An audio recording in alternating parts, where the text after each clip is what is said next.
So despite the still pending resignation of JFF Gensec Dalton Wind, the comedy of errors continue.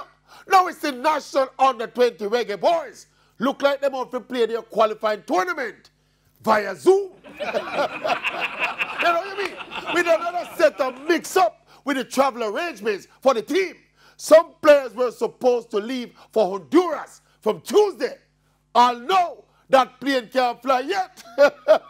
Up to late today, the team was still trying to hitch a ride and get a route taxi to Honduras in time to play their first game on Saturday. And remember now, this is a team that was hastily put together with little or no preparation or even a single international practice game.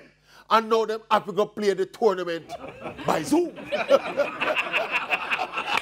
But seriously though, I wonder if people realize the kind of damage that is being done to the Reggae Boyz brand with all the battering we've been getting on and off the field. So rapidly and dramatically, things are falling apart with the national football program. The federation is in deep financial woes. They have a chronic competence deficit, and the people in charge cannot fix it. I don't know.